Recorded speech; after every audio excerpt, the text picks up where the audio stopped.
Welcome to Retirement Rescue Radio, a show specifically designed to help retirees and pre-retirees maximize their financial efficiency so you can live the retirement lifestyle you've always imagined. Your host is Nate Miller, investment advisor representative and author of the CPR Retirement Rescue Roadmap. Nate discusses thoughts and ideas from some of today's most knowledgeable professionals in the field of finance. He offers strategies along the way to help you make better financial decisions so you can maximize your retirement. This is Retirement Rescue Radio. Well, welcome back to Retirement Rescue Radio. And I'm going to call this, pardon the language, cutting through the crap, because there is some of that out there, but there's also some really good out there. And just to give you guys a heads up here, when anybody says that, hey, this is either great or that's not, or this is horrible and that over there is great instead, well, there's a few things that go into that. One, if someone says annuities are bad, there's two important words that you always need to remember when anybody says something is either good or bad, and that is which annuity. Or if they're talking about mutual funds and they say mutual funds are bad, you should say which mutual funds. Because, like I have found out, there are good and there are bad, just like there's good and bad restaurants that are out there. And so we really want to cut through all the noise that's out there and really give you guys the absolute, facts when it comes to this. And so before we go deep into annuities themselves, we also want to kind of set this up as to why do we even use them in some of our financial plans? Because some are right for people, some are not right for people. And so being licensed to sell annuities, not sell annuities, to go into the securities world and basically offer anything out there, why do we choose to offer these in our retirement plans? And so we're going to give you the thought process behind why we use some of these tools. So hopefully once we do get into the nitty-gritty of how these actually work, you'll have more of an understanding of why. Well, hello and welcome to the Three Investment Worlds.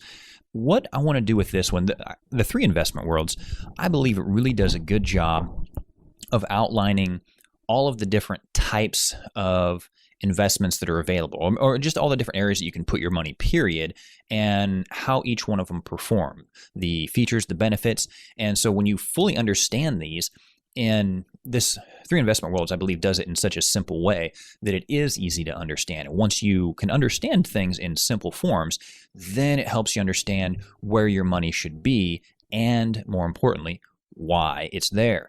And so this Three Investment Worlds, when I first saw this presentation done, it made everything so clear. And it really is very simple. If you think of all of the different places you can put your money, this also tells us that, guess what? There is no perfect investment out there.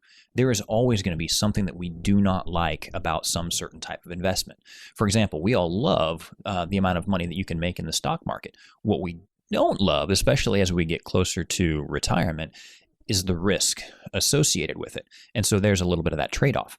And when it comes to trade-offs, you can think of pretty much anything in the world that there are trade-offs. So when I think of, one of the ways that I made it through college is waiting tables and bartending. And I did this at a restaurant, big chain restaurant. And if you think about it, restaurants really have three things that they compete on: price, quality of food, and service. And guess what? In pretty much every single case, pick any two of those, and that's what you get. Because if you're at a restaurant that has great service and great quality of food, that's not going to be a great price, unless we're talking about a great big price, right? And so there's always trade-offs. In the investment world, there are also trade-offs. And the three things that you are trading off in the investment world are safety, growth potential, and liquidity. And once again, pick any two.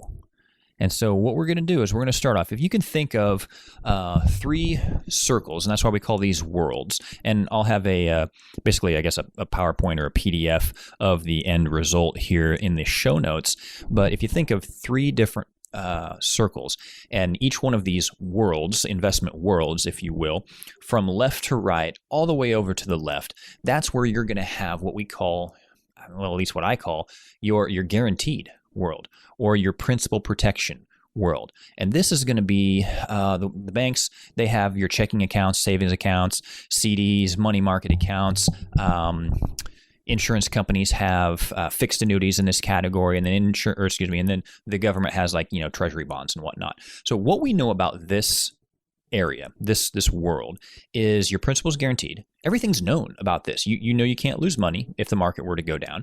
You know if there's any type of interest rate that's being paid, you know what that interest rate is. If there's any type of a term with like the CDs, you know what that is. So that is, everything's known, and it's all pretty much guaranteed for certain periods of time. So there's no surprises in this category. You have the two pieces that you do have. You have safety, and you pretty much have liquidity in this category. The one thing you don't have, though, is growth potential.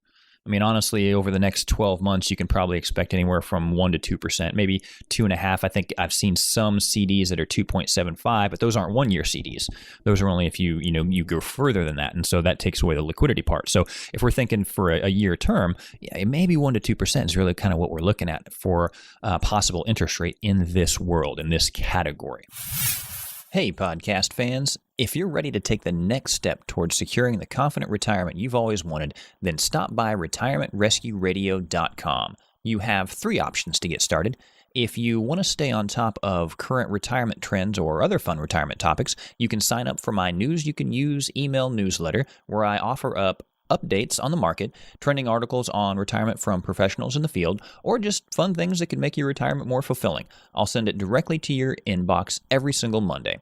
Or maybe you'd like to attend one of our complimentary, no-obligation informational retirement planning events that we have coming up. We have several opportunities listed on our company website at www.millerretirementgroup.com/seminars. Again, that's millerretirementgroup.com/seminars. And finally, if you have specific questions you'd like to get professional guidance on right away, you can sign up for a complimentary consultation. It's totally up to you. Again, that's retirementrescueradio.com. retirementrescueradio.com. Now, back to the podcast. So then, if you can imagine, so we're all the way over on the left-hand side for this world. If we go all the way over to the right-hand side, well, that's going to be the opposite. If everything is known, guaranteed, can't lose money, well, now we're going to be in the world of risk, or the world of investments. And so this is where you're going to have your stocks, bonds, mutual funds, maybe exchange-traded funds here, maybe some variable annuities, options, real estate investment trusts, silver, gold. I mean, when we normally think of market-based investments or putting our money somewhere to invest for retirement or the future, these are usually the things that come to mind when we're talking about those. And honestly, it's just one of the 3 different investment worlds. And the one thing that we love about this investment world is the growth potential. I mean, shoot, you could make 40% in 1 year. If you're like in the right stocks and tend to, catch them, maybe there's an IPO and you catch them at just the right time, right? So we love that piece of this world. But what we don't like is the fact you can also lose 40% in a year. And as I say that, I imagine a lot of people are thinking back to either 2008 or maybe even the turn of the century, 2001 and 02, where they saw losses like that in their portfolio during that time. And so here, principal is not guaranteed. The interest and the earnings are also not guaranteed. There's really no term for most of these. And we need a lot of time to be effective, but nobody ever explains how much time is really needed, right? You're investing for the long term. Well, what if the market goes down and you're retired and you're taking income? Yeah. And so the 2 things that we actually do have, the 2 pieces of these, 3 things to trade off, we have growth potential. Absolutely have some growth potential. We also have liquidity for the majority of these. I mean, you can buy and sell a stock pretty much as fast as you can click buttons nowadays. So we have growth potential and we have liquidity, but in this case, no safety. There's the trade-off. Safety, growth potential, liquidity, 3 things to trade off. So now, if you remember in the first one, we had safety and liquidity. This one we had growth and liquidity. And so now, if you remember this, the first world was overall way on the right. This world was way on the, first one was way on the left. Second one is way on the right. So now we got to go back into the middle. And the one in the middle is, call it maybe a hybrid of the 2. Because remember, the one more thing that we have to trade off is liquidity. So the features that this world has is safety of principal and growth potential. And here's why. So once again, going back to like how banks and insurance companies and the government are playing in this world. So banks actually started doing this or came up with this concept back in the 90s. And if y'all remember what was going on in the 90s with the stock market, yeah, it was just shooting straight up. I mean, you basically fired your advisor if you weren't averaging like 15% per year. And so here's the problem though. Banks, people aren't wanting to buy their CDs that are paying less than what they think they can make in the market, but they still needed to issue CDs. So here's the concept that they came up with. It's called an equity-linked CD. And it works like this. It's that same FDIC insurance or whatever on the CDs that you're used to. So if the market goes down, you're still not losing anything. So that part never changed. But instead of paying a stated interest rate, like what they were doing with normal CDs, they decided they were going to link the gain to the stock market, some type of stock market index. The first one being the S&P 500. But it could be the Dow Jones, it could be the NASDAQ. There's several other indexes, or indices, I guess is the proper term, that are out there that could be linked to have that growth potential. And so banks started doing that with equity-linked CDs, so that the concept here is that if the market goes down, you don't lose anything. And if the market goes up, you get some of the gain. You don't get all of the gain. That's, once again, the trade-off for not losing anything in the down years. And so banks did it with equity-linked CDs. Insurance companies came along and did it with fixed index annuities. And in my opinion, they're doing a much better job of that. And then the government, they do it with something called TIPS, Treasury Inflation Protected Securities. And there's something out there called I-bonds as well. So once again, the idea behind these is that they start with safety of principal and they have growth potential. A lot of them, the way that they can credit that interest is a number of different ways. Some of them will put a cap on the growth, which I'm not a big fan of those. And to give you an example, what I mean there, if you're tied to the S&P 500 and you don't lose anything when the S&P goes down, but you only have a 5% cap on the upside, well, that's the most you can make. No matter whether the market does 10% or 20%, you're still capped off at 5. I'm not a big fan of those simply because of right now the caps are pretty small. The ones I am a fan of are the uncapped ones. And just to give you an example of how this might work, there's several different ways. Let's just say you got none of the downside, but you had a 50% participation rate. Well, I'm going to have one of my later episodes in this series that's really going to go into depth, but let's just say you had a 50% participation rate, no cap at all. It's as easy as saying, you know what, if the S&P does 10, you get 5. If it does 20, you get 10. If it does 30, you get 15. You get 50% of whatever the market does on the upside, and you lose nothing on the way down. That's how that works. So there are a lot of different ways. Some of them even have a 100% participation rate. They just take a small fee right off the top. The fee is not charged unless there is a gain in the account. So that's another one that you can go into. Anyway, so going back to each one of these, the benefits, the good, the bad, the ugly. Oh, wait. First, I need to talk about the trade-off here, the limited liquidity. So that's the trade-off here, limited liquidity. If you put your money into one of the products in this world, there is what they call a surrender schedule or a penalty schedule for, I guess, a lack of better terms, or maybe in more understandable terms, a penalty schedule that if you wanted to take all of your money out right off the bat, there'll be a penalty for that. And so people are like, oh yeah, well, I don't want to pay that penalty. Well, yeah, but when you think about this, in retirement, how much money are we pulling out every single year? 4 or 5%, somewhere around there. Or if you listen to a lot of the articles that are written now on safe withdrawal rates, it's under 3%. But let's just say anywhere from 3 to 5 is a safe withdrawal rate. Well, pretty much every single product that I'm either aware of or definitely that we use, you've got access to 5 to 10%, sometimes even more than 10%, every single year with no penalty whatsoever. And so for what people actually need for income every single year, you can take that out and not have to worry about any kind of penalty whatsoever on that. And I'll ask this question. In retirement, what are going to be the main reasons that you would need access to more than just that 5 or 10% free partial withdrawal? Yeah, most people are probably thinking something health related, right? Long-term care issue, or some other big, you get terminal illness diagnosis. You've only got 6 months to live, something like that, right? It's going to be health related. We're not taking out 50% of our account balance to buy a Lamborghini. That's just not smart. People are smarter than that. And so that 3-4-5% is what people are pulling out every single year. And then for those big issues, the policies that we work with here, they have riders or waivers in there to where if you do have a long-term care issue or you do get a terminal illness diagnosed, they're completely liquid with no penalties whatsoever. So they're liquid for the times that we actually need them to be liquid. And during any other time, they have enough liquid that you don't really need to worry about. Plus, you don't put all your eggs in one basket. You don't put everything in that world, that middle of the hybrid world, the one with the principal protection and the growth potential. You don't put everything there, right? We normally find anywhere from 40 to 60% of someone's portfolio might go in that area, which leaves the remainder completely liquid. And that's far more liquidity than what a lot of people need. And plus, we will actually go over how those surrender penalties actually work so that you can see even more how that's not really an objection at all. So once again, we'll go back to these three different investment worlds. The first world way over to the left, that's the safety of principal and the guarantees liquidity, but no growth potential. Safety, liquidity, no growth potential. All the way onto the right, growth potential, liquidity, no safety. Middle column, safety, growth potential, and pretty good liquidity. Limited, but still pretty good. So those are the three investment worlds.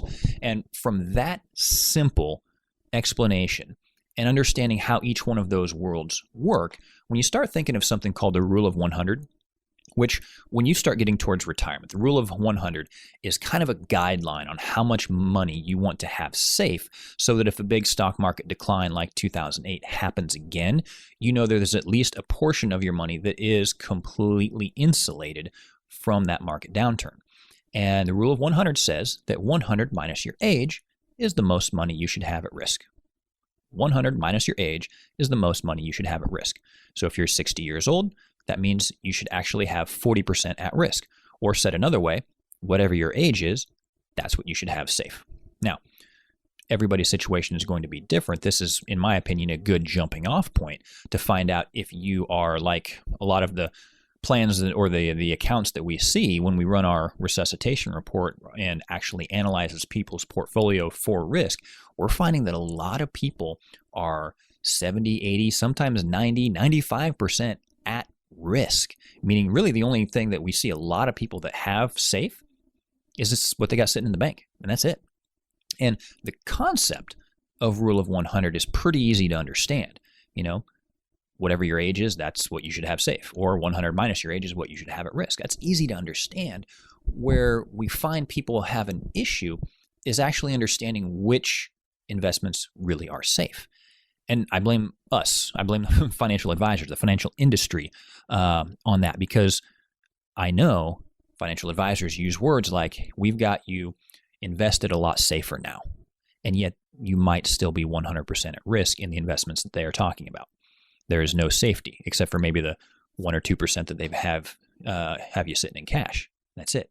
No safety whatsoever. So using wrong words, using industry terminology, or saying, hey, yeah, you're a lot more conservative now. And in your head, you hear safe. And it's not correct. Literally as black and white as can you lose money in this and can you not lose money in this? That's really the ultimate determination on whether or not something is safe or whether or not it is at risk. From there, then we can apply the three investment worlds to decide where do we want to fall? Where do we want our safe money, like that percentage that is going to stay safe? Where do we want it? Do we want it in the left-hand world? Do we want it in the middle world? How much do we want there? How much liquidity do we need? So how much do we need outside of that? All of this goes into play when it comes into determining where we're going to put someone's money when it comes to retirement.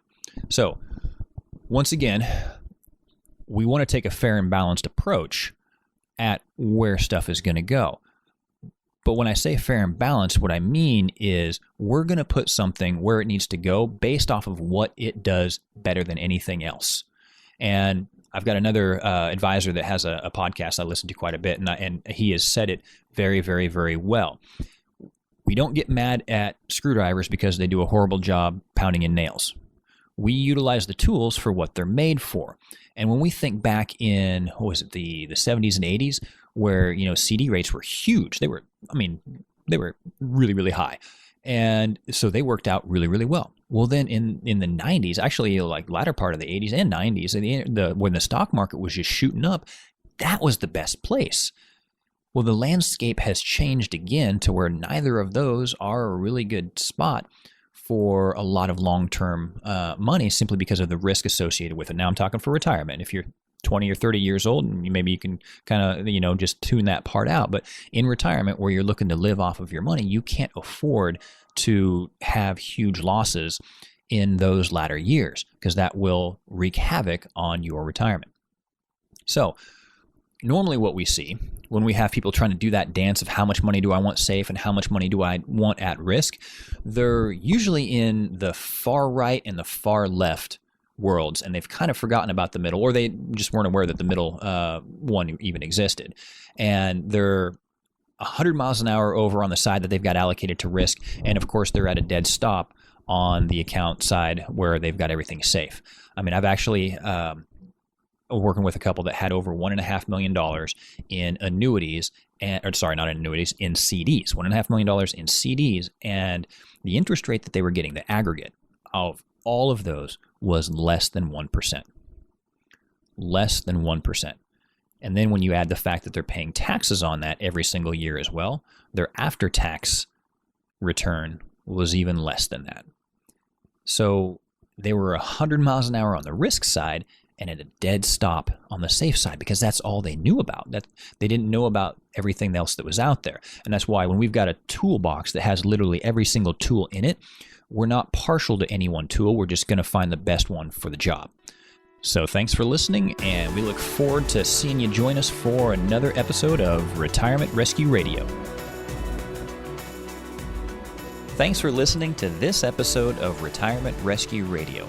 To learn more about how we can help and to get access to today's show notes and the resources mentioned, visit retirementrescueradio.com.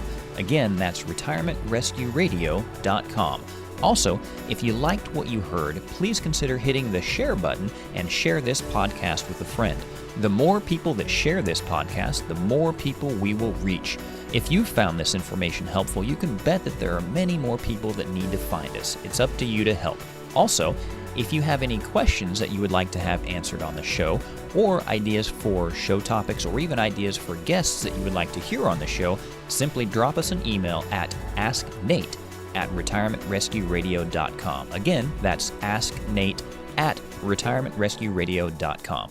Thanks again for taking the time to listen, and be sure to tune in next time for another episode of Retirement Rescue Radio.